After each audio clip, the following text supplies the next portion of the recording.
Hello students, आपका स्वागत है आपके अपने चैनल करियर क्राफ्टर्स में। तो आज हम लोग देख रहे हैं क्लास 10th का हिस्ट्री। ठीक है, हिस्ट्री का सबसे फर्स्ट चैप्टर है हमारा यूरोप में राष्ट्रवाद। ठीक है, यूरोप में राष्ट्रवाद, ये आपका पार्ट 1 है। ठीक है, पार्ट 1 है। तो इससे पहले आप हमारे एप्लीकेशन को आप इंस्टॉल कर लीजिए, जहाँ पर आपको चैप्टर वाइज नोट्स और चैप्टर वाइज ऑब्जेक्टिव टेस्ट आपको मिल जाएंगे। ठीक है, इसका लिंक आपको डिस्क्रिप्शन में मिल जाएगा।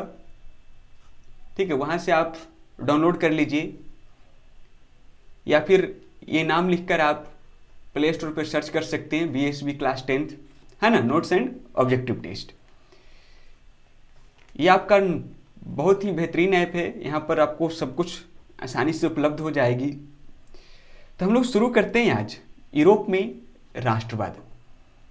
तो सबसे पहले जानते हैं राष्ट्रवाद, है ना, क्या जानना है हम लोग को? राष्ट्रवाद, कि राष्ट्रवाद है क्या।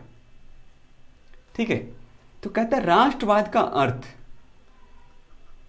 अर्थ क्या होता है।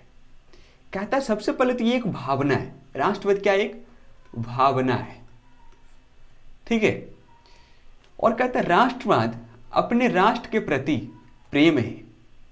ठीक है, जो राष्ट्रवाद का अर्थ है वो क्या है? राष्ट्र के प्रति प्रेम है ना। एक सिंपल भाषा में बोले राष्ट्रवाद है क्या, तो हम लोग आसानी से जवाब दे सकते हैं, राष्ट्रवाद एक भावना है जो राष्ट्रवाद अपने राष्ट्र के प्रति प्रेम को दर्शाता है। कंप्लीट है। चलिए डिफाइन करते हैं हम लोग। कहता है राष्ट्रवाद अपने राष्ट्र के भौगोलिक, संस्कृति और समाज में रहने वाले लोगों में प्रेम और एकता की भावना है। ठीक है, जो राष्ट्रवाद है वो क्या है? राष्ट्र अपने राष्ट्र के भौगोलिक, संस्कृति और समाज में रहने वाले लोगों में प्रेम और एकता की भावना है, वही क्या कहलाता है? राष्ट्रवाद है। ठीक है, चलिए आगे है हमारा उदारवाद। उदारवाद क्या है? कहते हैं उदारवाद एक विचारधारा है।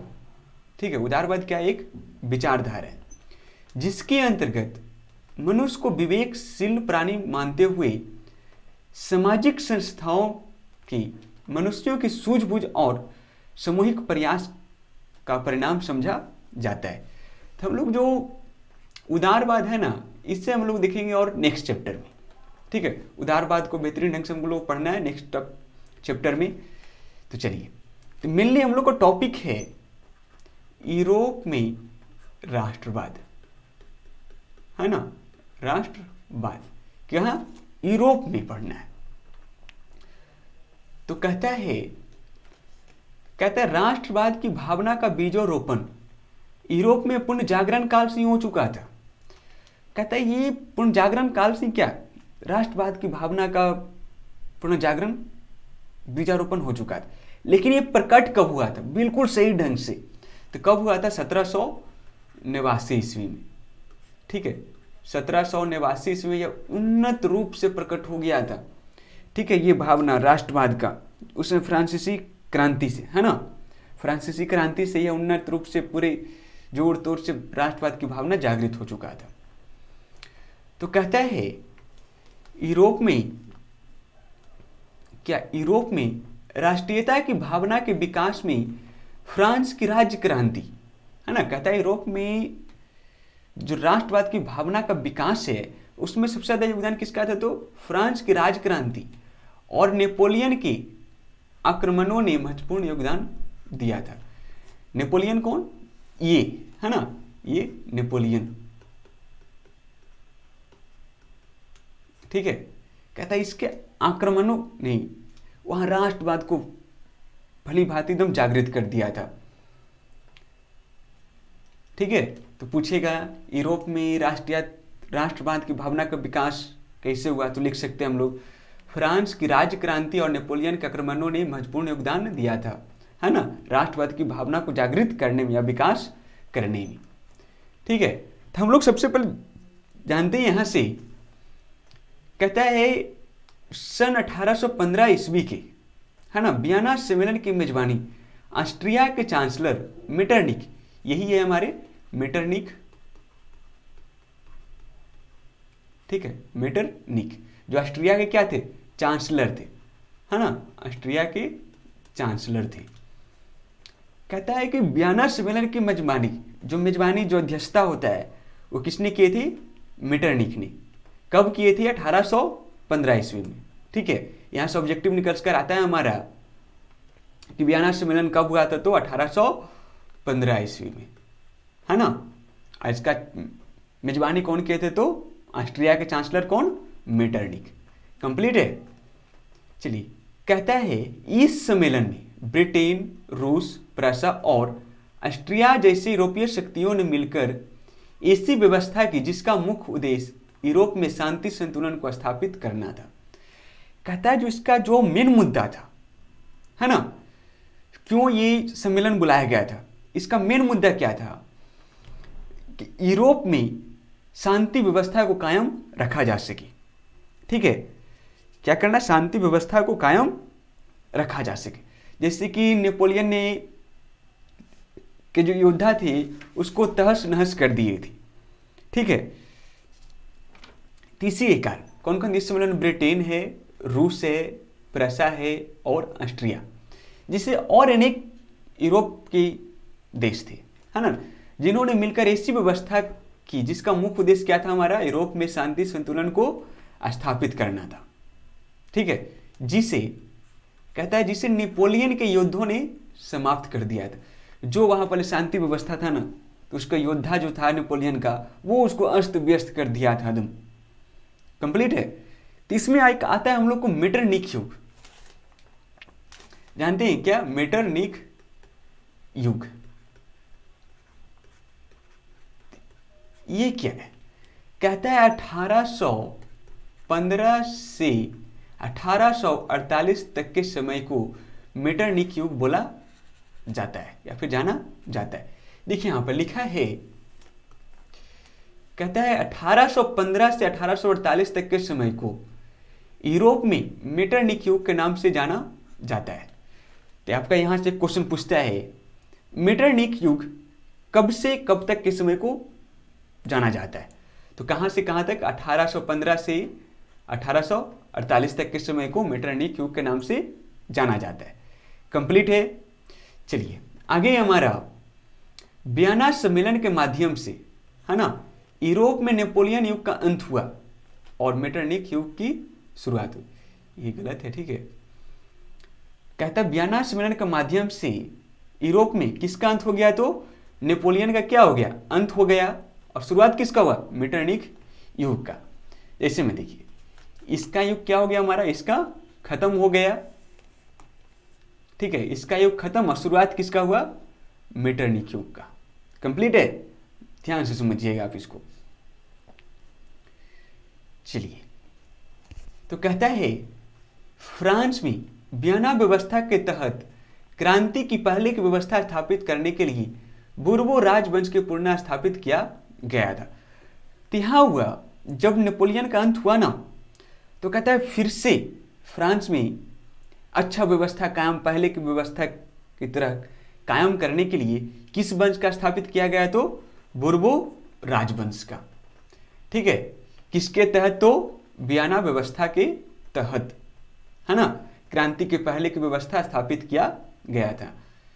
ठीक है, यहां से क्वेश्चन निकल कर आता है कि वियना व्यवस्था के तहत क्रांति की पहले की स्थिति लाने के लिए किस राजवंश को पुनः स्थापित किया गया था, तो किसको, बुर्बो वंश का।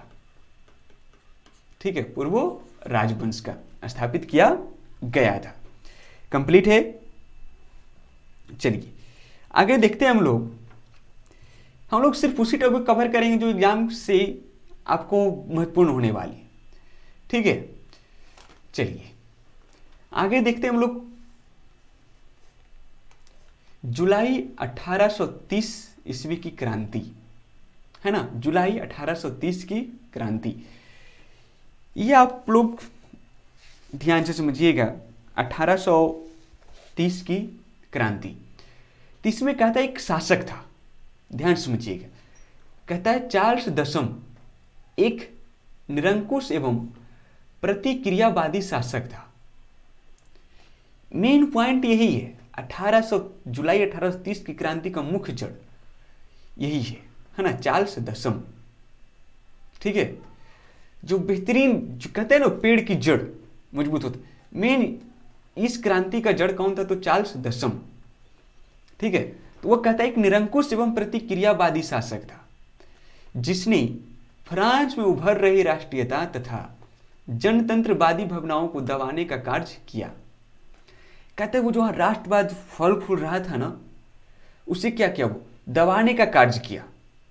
ठीक है, कहता और उसके द्वारा प्रतिक्रियावादी पोलिगनेक को प्रधानमंत्री बनाया गया।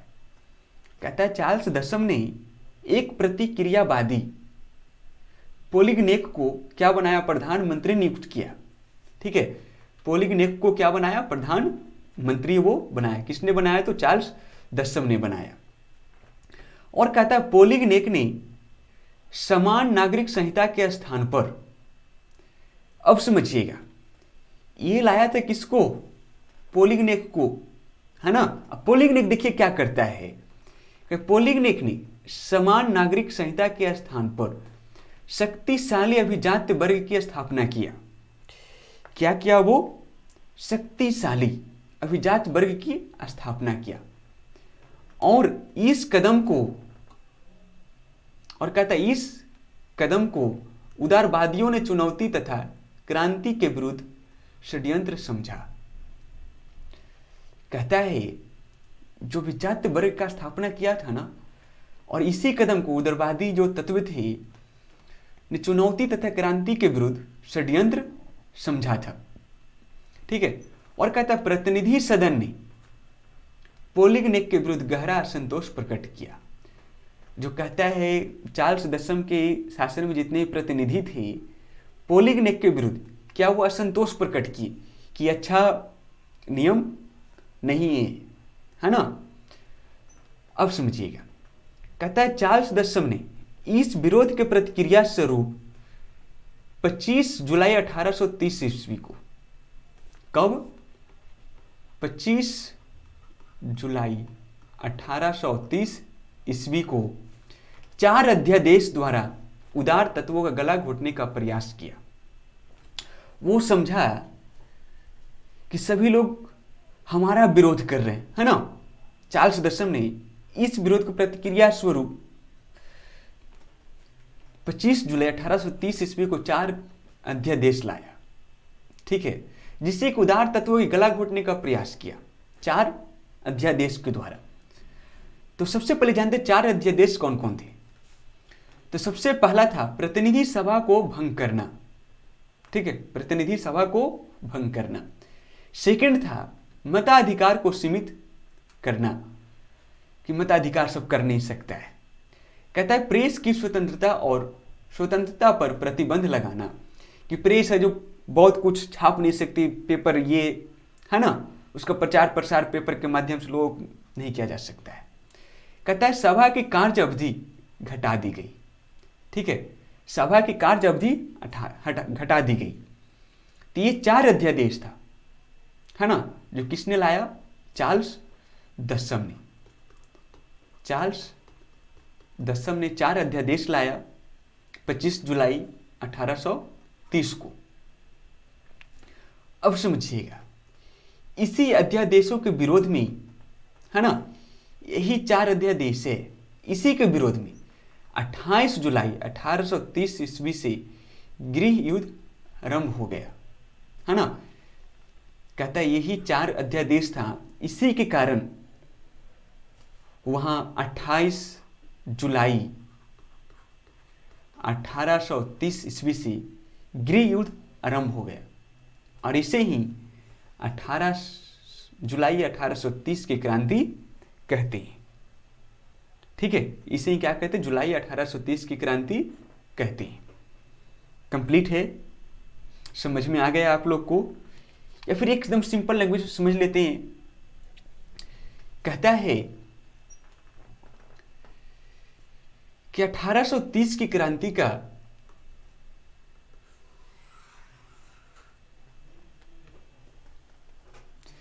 मेन रीजन क्या था?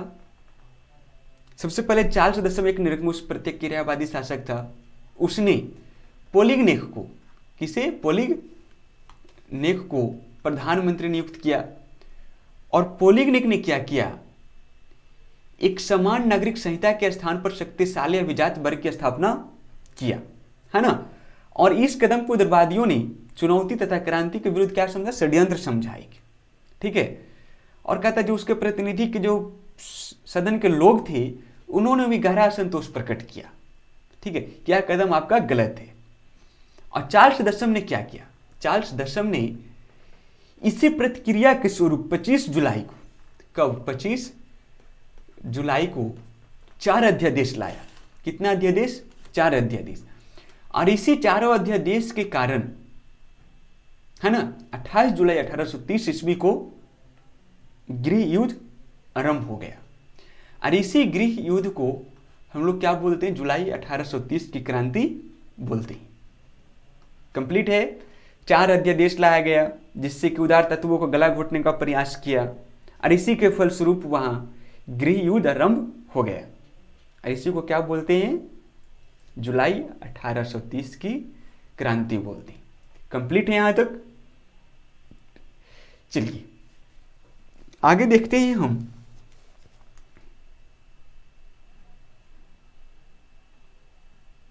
चलिए एक पॉइंट है हमारे यहां पे, कहता है जुलाई 1830 की क्रांति के परिणाम स्वरूप फ्रांस में बुर्बो राजवंश का अंत हो गया, ठीक है।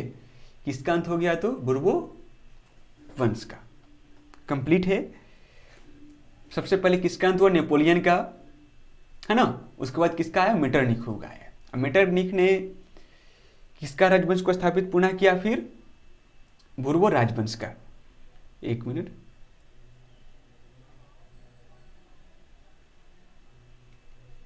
चलिए। तो अब यहां पर 1830 के क्रांति के फलस्वरूप किसका बंद हो गया, बुर्बो राजवंश का अंत हो गया। कंप्लीट है। अब चलिए देखते हैं 1848 की क्रांति। चलिए आज तक हम लोग यहीं तक देखेंगे। 1848 ईस्वी की क्रांति ये क्या है, कहता है 1848 की क्रांति, सबसे पहले जानते हैं इसको हम लोग, कहता है लुई फिलिप, है ना। इसमें किसका नाम आता है, लुई फिलिप का। ध्यान समझिएगा, लुई फिलिप एक उदारवादी शासक था, ठीक है। लुई फिलिप एक क्या था, उदारवादी शासक था। कंप्लीट है। परंतु बहुत अधिक महत्वाकांक्षी था। कहता है लुई फिलिप एक उदारवादी शासक तो था ही, लेकिन वो बहुत ही अधिक महत्वाकांक्षी भी था।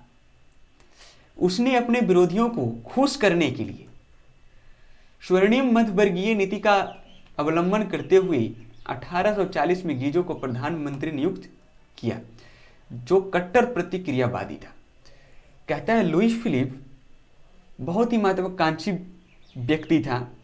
उसने कहता अपने विरोधियों को खुश करने के लिए, है ना, स्वर्णिम मध्यवर्गीय नीति का अवलंबन करते हुए 1840 में गीजो को क्या बनाया, प्रधानमंत्री नियुक्त किया, जो कट्टर प्रतिक्रियावादी था।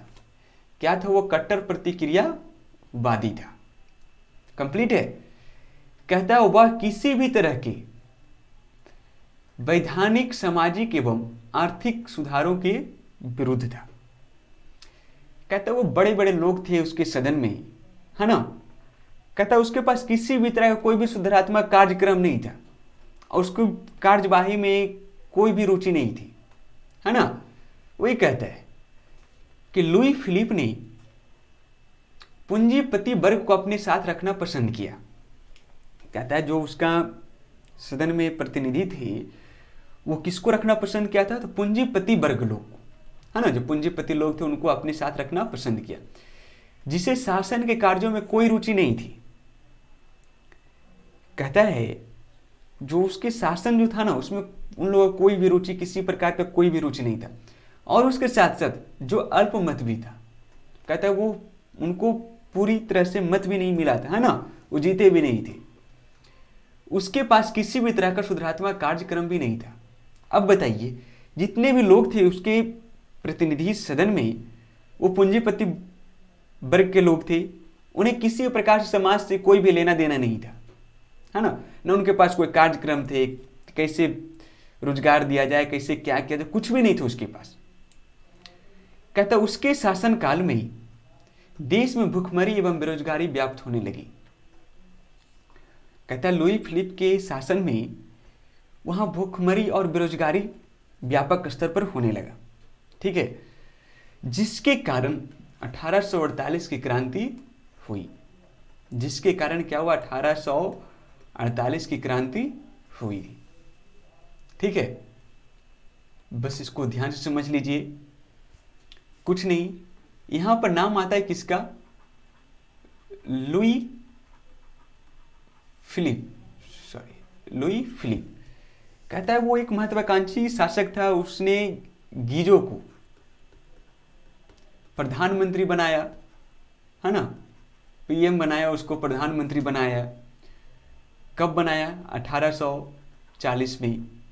और कहता है जो उसके जो लोग थे, प्रतिनिधि सदन में लोग थे, वो सभी को पूंजीपति वर्ग को, किसको, पूंजीपति वर्ग के लोग को अपने साथ रखना पसंद किया था वो, जिनके पास कोई भी सुधारात्मक कार्यक्रम नहीं थे, ठीक, उसके पास कोई भी किसी भी तरह का कार्यक्रम नहीं था, ठीक है, जिसके कारण वहां भूखमरी और बेरोजगारी व्यापक स्तर पर आ गई थी।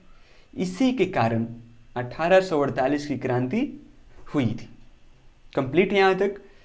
तो हम लोग आज देखें 1830 की क्रांति और 1848 की क्रांति, ठीक है। ये दोनों ही बहुत ही वीवीआई है, ठीक है। ये दोनों जो है ये बहुत ही इंपॉर्टेंट है, ठीक है। ध्यान रखिएगा, 1830 और 1848 की क्रांति कंप्लीट है। बाकी हम लोग देखेंगे नेक्स्ट क्लास में इटली का एकीकरण, ठीक है। इटली का एकीकरण नेक्स्ट पार्ट में देखेंगे हम लोग। ये हमारा पार्ट 1 था। ज़्यादा से ज़्यादा अपने दोस्तों में इसको शेयर करिए और एप्लीकेशन को नोट्स के लिए आप इंस्टॉल कर लीजिए आप एप्लीकेशन को, ठीक है। डिस्क्रिप्शन में आपको लिंक मिल जाएगा,